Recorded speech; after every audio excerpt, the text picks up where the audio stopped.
Colombia से एक हैरान करने वाली तस्वीर सामने आई है और खबर भी सामने आई है। वहां राष्ट्रपति गुस्तावो पेट्रो ने दावा किया है कि सुरक्षा बलों ने 4 बच्चों को जंगल से जिंदा ढूंढ निकाला है, जो 2 हफ्ते पहले हुए प्लेन क्रैश के बाद से लापता थे। कोलंबिया के जंगलों में 1 मई को एक विमान अचानक गायब हो गया था। 100 जवानों की टीम ने डॉग स्क्वाड के साथ तलाशी अभियान शुरू किया। इस दौरान विमान का मलबा मिला और आसपास कुछ ऐसे सबूत मिले जो वहां जिंदा बचे लोगों की गवाही दे रहे थे। सर्च ऑपरेशन की कुछ तस्वीरों में वहां कैंची, बच्चे की दूध की बोतल और जमीन पर पत्ते बिछे दिखे, मानो किसी ने बैठने का इंतजाम किया हो। इससे सुरक्षा बलों को अंदेशा हुआ कि इस हादसे में कुछ लोग जिंदा बचे हैं।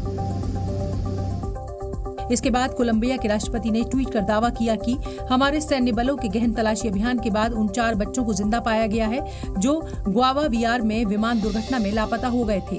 इसी वजह से देश में खुशी है। बताया गया कि हेलीकॉप्टर के जरिए बच्चों को लगातार संदेश पहुंचाया जा रहा था। उनकी भाषा में बच्चों की दादी का एक मैसेज रिकॉर्ड किया गया, जिसमें बच्चों से एक ही जगह पर रुकने की अपील की गई ताकि उन्हें ढूंढा जा सके। जयपुर में विश्व हिंदू परिषद और बीजेपी के कार्यकर्ता पोस्टर बैनर्स लेकर सड़क पर नारेबाजी करते दिखाई दिए। बताया गया कि जयपुर के सांगानेर में मुस्लिम छात्रावास के लिए जमीन दिए जाने का विरोध हो रहा है, जिसके विरोध में सांगानेर में विश्व हिंदू परिषद और बीजेपी कार्यकर्ताओं के साथ स्थानीय संगठन भी इकट्ठा हुए और रैली निकाली। इस दौरान उनके हाथों में पोस्टर्स थे जिन पर लिखा था अल्पसंख्यक छात्रावास हटाओ। लोगों की भीड़ को काबू करने के लिए बैरिकेडिंग लगाई गई थी और बड़ी संख्या में पुलिस बल भी तैनात दिखाई दिया। दरअसल सांगानेर में मुस्लिम छात्रावास को जमीन दिए जाने पर वहां के स्थानीय लोग विरोध कर रहे हैं। उनका कहना है कि सरकारें बदलती हैं, लेकिन सांगानेर को इसी तरह टारगेट किया जाता है। अल्पसंख्यक में जो भी छात्र रहेंगे वो सारे बाहर के आएंगे, जिसमें कॉलोनी निवासियों का रहना मुश्किल हो जाएगा। परिवार के साथ कॉलोनी निवासी रहते हैं, इसका हम सांगानेर की जनता भरपूर विरोध करती है। स्थानीय संगठनों ने इसके विरोध में बाजार बंद बुलवाया। उन्होंने कहा कि ज्ञापन सौंपने के बाद 5 दिन के भीतर अगर छात्रावास के लिए जमीन देने का फैसला निरस्त नहीं हुआ तो बड़ा आंदोलन किया जाएगा। 1100 साल पुरानी एक बाइबल $38 मिलियन यानी भारतीय रुपयों में करीब 313 करोड़ रुपए में बिकी है। इस ऐतिहासिक बाइबल को बेचने के लिए ऑक्शन हाउस सूथबीज ने न्यूयॉर्क में नीलामी का आयोजन किया, जहां चर्म पत्र यानी चमड़े के पन्नों पर हाथों से लिखी बाइबल को नीलामी के लिए रखा गया। हिब्रू भाषा में लिखी गई इस बाइबल को कोडेक्स सुसून के नाम से जाना जाता है। माना जाता है कि कोडेक्स सुसून नाम की इस बाइबल को वर्ष 880 से 960 के बीच लिखा गया था। ये बाइबल अपने आप में 24 किताबों का संकलन है, जिनको 3 हिस्सों में बांटा गया है। इन 3 हिस्सों के नाम है द पेंटेट्यूक, द प्रॉफिट्स और द राइटिंग्स। नीलामी के दौरान अमेरिकी राजनयिक एल्फ्रेड एच मॉसेस ने इस बाइबल के लिए 313 करोड़ रुपए की बोली लगाई। इस बाइबल को इजराइल की राजधानी तेल अवीव में मौजूद American friends museum for the Jewish people को दान कर दिया गया है। आंकड़ों की बात करें तो किसी मैन्यूस्क्रिप्ट यानी कि पांडुलिपि के लिए ये दूसरी सबसे बड़ी कीमत है।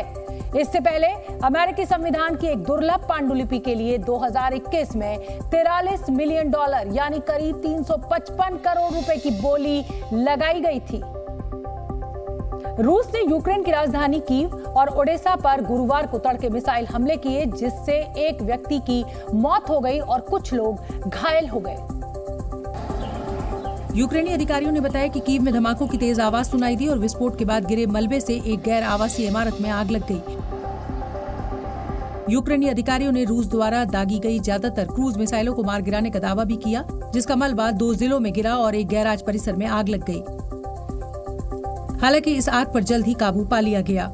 रूस ने इस महीने 9वीं बार यूक्रेन की राजधानी को निशाना बनाया। कयास लगाए जा रहे हैं कि कैस्पियन क्षेत्र में तैनात रूसी विमानों से क्रूज मिसाइलें दागी गई थी। तो वहीं हमलों के बाद रूस के टोही विमान ने कीव के ऊपर उड़ान भी भरी। रूस ने यूक्रेन की राजधानी कीव को निशाना बनाकर भीषण हवाई हमला बोला, जबकि इस हमले का यूक्रेनी सेना ने पूरी ताकत के साथ मुंहतोड़ जवाब दिया। यूक्रेनी वायु रक्षा प्रणाली ने रूस की सभी 18 मिसाइलों को मार गिराया। इस हमले में 6 किंजल मिसाइलों को भी नष्ट कर दिया गया, जो 11,000 किलोमीटर प्रति घंटे की रफ्तार से उड़ान भरती हैं। इसके साथ ही 450 किलोग्राम विस्फोटक के साथ न्यूक्लियर हथियार ले जा सकती हैं। रूस की किंजल मिसाइल दुनिया के किसी भी एयर डिफेंस सिस्टम को चकमा दे सकती है। रडार पर इसे पकड़ना काफी मुश्किल होता है। इस मिसाइल की सबसे खास बात यह है कि इसे हवा से लॉन्च किया जा सकता है, लेकिन यूक्रेन का दावा है कि उसने इस घातक मिसाइल को हवा में ही नष्ट कर दिया। प्रधानमंत्री नरेंद्र मोदी ने दिल्ली के प्रगति मैदान में आज इंटरनेशनल म्यूजियम एक्सपो का उद्घाटन किया। 47वें इंटरनेशनल म्यूजियम डे के मौके पर आजादी के अमृत महोत्सव के तहत इस एक्सपो का आयोजन किया गया है। जिसका उद्घाटन आज सुबह प्रधानमंत्री मोदी ने प्रगति मैदान में किया। इस दौरान पीएम मोदी ने लकड़ी से बनी डांसिंग गर्ल, भारतीय संग्रहालयों की निर्देशिका के साथ साथ कर्तव्य पथ के पॉकेट मैप का भी विमोचन किया। इस दौरान पीएम मोदी ने प्राचीन भारतीय कला और प्राचीन वस्तुओं की तस्करी के मुद्दे को भी उठाया और कहा कि आजादी के बाद भी भारत की धरोहरों को संरक्षित करने के प्रयास नहीं किए गए। आजादी के पहले और आजादी के बाद भी हमारे देश से अनेकों कलाकृतियां अनएथिकल तरीके से बाहर ले जाई गई। हमें इस तरह के अपराध को रोकने के लिए मिलकर काम करना होगा। इस साल की theme museum sustainability and wellbeing रखी गई है। इंटरनेशनल म्यूजियम एक्सपो 2023 में दुनिया भर के सांस्कृतिक केंद्रों और संग्रहालयों से अंतर्राष्ट्रीय प्रतिनिधि मंडल शामिल होंगे और भारत की विरासत की अद्भुत झलक दिखाई देगी। जी न्यूज़।